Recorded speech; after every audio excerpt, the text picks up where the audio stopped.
Добро утро еве до вас во студиото и до сите наши гледачи. Ве поздравуваме ова утро од мотоклубот Вепар, кој што по 6-ти пат, како што спомена и ти, оваа година ја одржуваат трката која што го носи насловот "Не е се во брзината", токму за подигнување на свеста за сите учесници во сообраќајот, особено за моторџиите, дека не треба да се брза никогаш и дека времето не е она кое што на сите нас ни е најдрагоцено, нели? Но сепак доколку возите со поголема брзина од онаа која што е дозволена, нема да постигнете апсолутно ништо. Па токму по тој повод во недела ќе се одржи оваа трка по 6-ти пат, затоа како дојдоа до идејата токму пред 6 години за да ја направат оваа трка која што е во организација на мотоклубот Вепар, кој се може да учествува, кој се може да се пријави. Секако и за правилата на игра, ова утро ќе разговараме со дамата Анастасија Точевска и со добро познатиот моторџија во нашава земја Владимир Тунтев. Ќе ви посакам добро и убаво утро и на двајцата. Добро утро, добро ве најдовме. Владимир, нема да се наутиш, дамите секојаш има предност, така што ќе дадеме предност ова утро на Анастасија.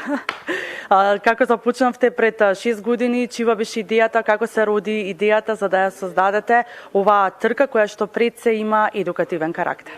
Јас не бев тука пред 6 години во клубот, ама по многу разговори со пријателите од клубот, идејата дојде сосема спонтано така во дружба, дека многу настани се одржуваат токму кон спортивната идеологија со брзина, со тркање, со кој прв ќе стигне некаде, па така како за скеч започна целата идеја да се направи нешто сосема спротивно и да се покаже дека баш и преку на некој едукативен пристап дека всушност не е се во брзината и дека секогаш треба да се внимава бидејќи на вистина некои минути не прават разлика, може да значат живот. Така почнавме со идејата за настав. Така, Владимир, како сте задоволни од изминатите 5 изданија на оваа трка? Каков е исходот и дали може би научуваат моторџиите лекцијата после одржувањето на трката? Сите 5 изданија беа супер, осим имавме едно издание кое што моравме да го правиме кога беше короната со маски, иначе посетеноста сите 5 изданија била, мислам дека преку 200 и кусур мотори, учесници околу 100. Мислам дека има некој благ придонес целата приказна, меѓутоа сега не знам, тоа треба да се провери статистички, пошто ние правиме што можеме да направиме. Да, моторџиите важат за оние кои што сакаат побрзо да учествуваат во сообраќајот и со поголема брзина. Анастасија, како жена, кој за нас во земјава малку се поретки жените кои што возат мотори, особено вака и поголеми мотори, но и жени кои што па се и активно вклучени во мотоклубовите. Како ти си прифатена, Еве, како жена и кој е вашиот став за жените и моторите? Мислам дека нема врска, со полот секој може да вози мотор, битна е љубовта со мотор и моето мото, или ги сакаш или ги некеш, нема измеѓу.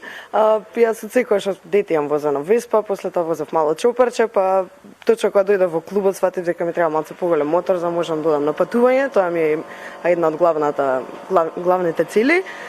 Супер сум прифатена, дечките се супер, прифатена сум ко брат и имаме супер дружба, супер однос, заедно си патуваме, кој кога е слободен, во рамки на можности со работа и финансии, и така што мислам дека нема никаков проблем и потикнувам и повеќе жени да се вклучат кон мотоциклизмот. Колку жени брои мотоклубот Вепар? Имаме уште 2-3 членки, моментално не возат мотор, ама се во некои процеси на полагање и започнување со тоа. За сега само јас возам од друштвото. А како се роди твојата љубов кон мотоциклизмот, кон моторите? Спомена како дете си возела Веспа, дали може би некој од твоите родители беше виновник за ти да ги засакаш моторите? Не, никој не возеше, сите по дома си возевме една кинеска Веспа, после тоа за дипломска им реков дека сакам моторче, си го зема чоперчето и од таму, не знам, едноставно така се роди желба дека ми се свига, имаш еден момент на соединување со природата, нешто што го немаш со автомобил. Автомобил ти е средство за да стигнеш до целта, моторот е уживање во патот.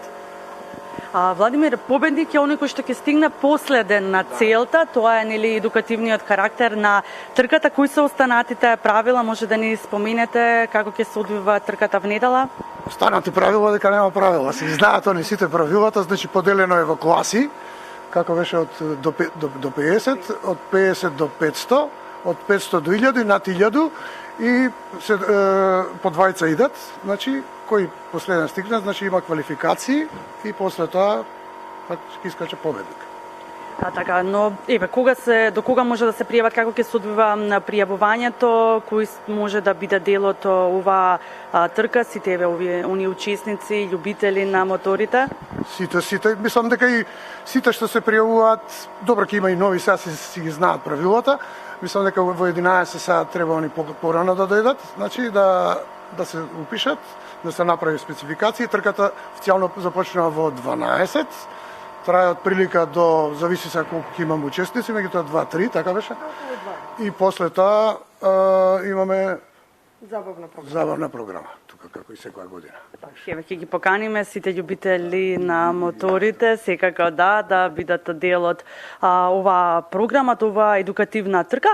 Анастасија, вие како жена како гледате на брзината на моторите и дали можеби, се надам дека мачето нема да ми го искине микрофонот и кабелот, како гледате еве на брзината? Дали можеби жените се по-совесни кога се качуваат на мотор од мажите за нијанса?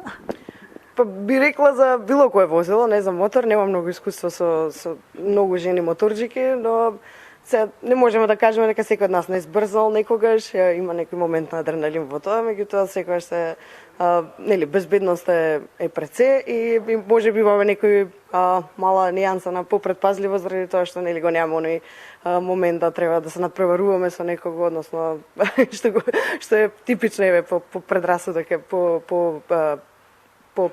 пристапно кај мажите, но сметам дека сепак станува збор до индивидуалната личност. Како беше вашето искуство од минатогодишните учества на токму на оваа трка која што го носи насловот "Не е се во брзината"? Па одлично, јас учествував во организација во последните 2 години, мислам дека е супер. Идејата им е супер, на нив им кажав, нели кога дојдов во клубот, има баѓи учесници, ние самите учествуваме како учесници, доколку некој има повеќе моторист, нели мал мопед или поголем мотоцикл, се надпреваруваме во повеќе категории, пред се забава и ние како учесници да представиме точно она што е пораката на настанот. После тоа има супер дружба, нели разменуваме некои искуства, начини на возење, техники на возење, дестинации што треба да се погледнат, така што секогаш убаво кога има вакви настани. Дали можеби еве оваа година сакаш ти да бидеш победникот? Не. Учесниците не треба да бидат победници, според мене треба да бидат гостите, така што да. Односно домаќините да не бидат победници. Владимир, да ги поканиме сите луѓе да научат лекцијата еве од оваа едукативна трка. Да ги поканиме сите луѓе да научат лекцијата од оваа едукативна трка. Со посебно задоволство. Така, ви благодарам многу. Добро ќе се забавуваме, мислам, ќе биде супер. Знаат више луѓето што ќе дојдат, мислам, више пошто 6-та година знаат дека ќе биде окей, све супер. И времето ќе не биде добро, мислам, така како што гледав. Да, одлично време за да се повози една бавна трка низ скопските градски улици. Дали може би ги имате обележано улиците да ги споменеме каде ќе се вози трката? Сега, мислам, секоја година тука е траката надвор, значи тоа е доста кратка трака, мислам околу 50 метри од прилика и сега секоја година треба да ги стартуваме ради временските услови, меѓутоа тука начално се старт и стоп позиција. Така, одличен настан кој што верувам дека нели како што е трката со едукативен карактер, дека така и луѓето и учесниците и моторџиите ќе научат дека нели треба да се вози со послаба брзина кога се приклучуваме во сообраќајот. Ги покануваме на сите еве луѓе кои што возат мотори, но и оние кои што сакаат нели да бидат дел од оваа манифестација, целодневна манифестација во недела. Споминаа дека почетокот е негде во 11 часот по завршувањето на трката. Ќе има забавен дел каде што ќе можете да се дружите со љубителите на моторите, но и секако да уживате во добар пијалок и во добра музика, токму овде во мотоклубот Вепар.